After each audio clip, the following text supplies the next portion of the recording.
চলে এসেছি আমি আর ভাই সেই ক্লাবে, যে ক্লাবে আমাদের আসার কথা ছিল। অসাধারণ অসাধারণ কিছু ছদ্মবেশ সেজেছিল, সেটা আপনারা দেখতে থাকুন। এদিকে আবার মশারি ফুটো করে মশা কামড়াচ্ছে, দেখো দেখো। এদিকটাতে রয়েছে ছিন্ন মস্তা কালী, দেখতেই পাচ্ছেন আপনারা, ছিন্ন মস্তা কালী। আর শেষের দিকে ক্লাব কর্তৃপক্ষের আবেদন রাখতে আমি একটু করে দিলাম সঞ্চালনা। নমস্কার, কেমন আছেন সবাই? এসটি ব্লগ চ্যানেলে আপনাদের সকলকে স্বাগত জানাই।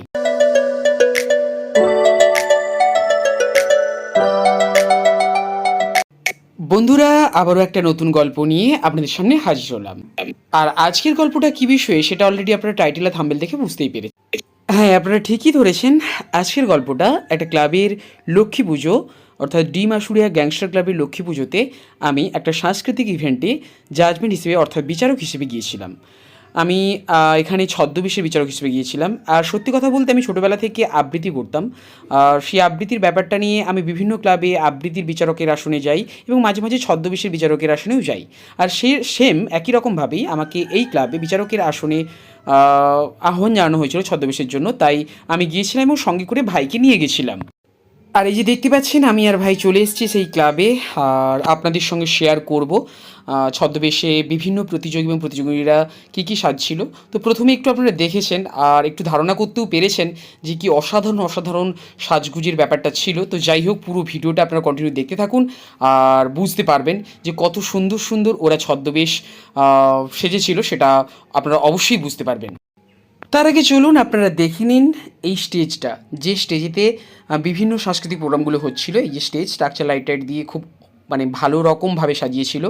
আর এই স্টেজেতেই আজকে রাত্রিকালীন অনুষ্ঠান রয়েছে দেবলীনা দত্ত, যার গান আপনারা শুনেছেন। তো এই স্টেজেতেই হবে। আর এই হলো ওই ক্লাবের হচ্ছে লক্ষ্মী ঠাকুর, লক্ষ্মী মাতা। চলুন, আমি যে কাজের জন্য এসেছিলাম, অর্থাৎ যে সাংস্কৃতিক ইভেন্টের জন্য এসেছিলাম, তার জাজমেন্ট করতে মাঠে নেমে গেছি। এই যে দেখতে পাচ্ছেন, এবং আমার সঙ্গে আরও দুজন বিচারক ছিল।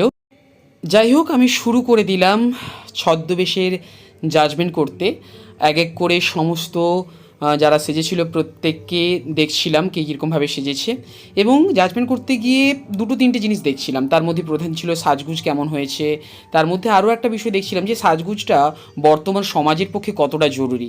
অনেক সাজগুজ রয়েছে যেটার মধ্যে কোনো বর্তমানের কোনো ভূমিকা নেই, বরঞ্চ একটা খারাপ দিক দেখাচ্ছে, সেগুলোকে অত গুরুত্ব দেওয়া হয় না। সাজগুজ যেমন যতটা জরুরি, তার সঙ্গে ততটাই জরুরি যে ওই সাজগুজটা সমাজের দিকে কিভাবে প্রভাব ফেলছে। তো যাই হোক, বিভিন্ন প্রতিযোগী বিভিন্ন সে ছিল, কোথাও সে ছিল রাধা, কোথাও কৃষ্ণ, কোথাও মা কালী, কোথাও হচ্ছে ভ্রূণ হত্যা যে একটা খারাপ দিক সেটা দেখিয়েছিল, কোথাও ডেঙ্গু মশার প্রভাব দেখিয়েছিল, কোথাও মহাদেব, বিভিন্ন রকম সাজগুজ ছিল। কোথাও তুলে ধরা হয়েছিল অভয়ার যে হত্যা, সেটা তুলে ধরা হয়েছিল। তো বিভিন্ন ব্যাপারগুলো ছিল, তার মধ্যেও কিছু জিনিস ছিল যেগুলো বর্তমান সমাজে কোনো প্রভাব নেই। তো যাই হোক, আমি চাইবো মুখের কথা যেটা বলছি আপনারা তার মধ্যেও কিছু কিছু দেখতে পাচ্ছেন, আর যেগুলো দেখতে পাচ্ছেন না সেগুলো এরপর আপনারা সিনেমাটিক শটের সাহায্যে পুরো ছদ্মবেশগুলো দেখতে পাবেন।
এইভাবে অসংখ্য অসংখ্য প্রতিযোগী এবং প্রতিযোগিনীরা যারা ছদ্মবেশ সাজছিল, এবং প্রত্যেক কটাই সাজগুজ ছিল খুবই খুবই খুবই ভালো, যার ফলে আমাদের জাজমেন্ট করতেও আমাদের খুব অসুবিধে হচ্ছিল। আর কিছু কিছু জিনিস যেগুলো হচ্ছে সেরকম সমাজের বুকে সেরকম ভালো কিছু প্রভাব ফেলছে না। বিভিন্ন জিনিসগুলো আমি নাম উল্লেখ করছি না, নাম উল্লেখ করলে ব্যাপারটা খারাপ দেখায়। তো যে সমস্ত প্রতিযোগী বা প্রতিযোগিনীরা অন্য কোথাও সাজবে তাদেরকেও একটাই কথাই বলবো, যেগুলো সমাজের বুকে প্রভাব ফেলায় না সেই ধরনের সাজগোজগুলো না সাজলেই ভালো। এরপর ফাইনাল সিট রেডি করার জন্য মূল মঞ্চে চলে গিয়েছি। এই যে দেখতে পাচ্ছেন মূল মঞ্চে চলে গেলাম নাম্বারগুলো যোগ করে ফাইনাল রেজাল্টটা রেডি করার জন্য। যাই হোক, তারপরে একদম শেষের দিকে ক্লাব কর্তৃপক্ষের অনুরোধে আমি একটু সঞ্চালনা করে দিলাম। ওরা বলল যে দাদা একটু সঞ্চালনা করে দাও, বলতে আমি করে দিলাম। আর এভাবেই বিভিন্ন ক্লাবের বিভিন্ন অনুষ্ঠানে আমাকে ডাকা হয়, আমিও যাই। আমি আমার মতো করে সাংস্কৃতিক প্রতিযোগিতাগুলোয় ওদের সঙ্গে যোগদান করি এবং ওদের অনুষ্ঠানটাকে এগিয়ে নিয়ে যাওয়ার ব্যবস্থা করি। এইভাবেই ক্লাবের বিভিন্ন ক্লাবের বিভিন্ন সাংস্কৃতিক প্রোগ্রামে আমি অংশগ্রহণ করতে পেরে খুবই খুশি হই। আর ক্লাব কর্তৃপক্ষের তরফ থেকে যে সম্মানটুকু পাই সেটার জন্য আমি খুবই খুশি। যাই হোক, আর বেশি বড় করবো না, এখানেই গল্পটা শেষ করবো। জানি না তোমাদের গল্পটা কেমন লাগলো। যদি তোমাদের গল্পটা ভালো লেগে থাকে অবশ্যই লাইক করে জানাবে, অবশ্যই কমেন্ট করে জানাবে, আর পারলে শেয়ার করে সবার কাছে পৌঁছে দাও। আর চ্যানেল নতুন হলে অবশ্যই চ্যানেলকে সাবস্ক্রাইব করতে থাকো, যাতে আপনাদের সামনে এরকম ছোটো ছোটো গল্প নিয়ে খুব তাড়াতাড়ি হাজির হতে পারি।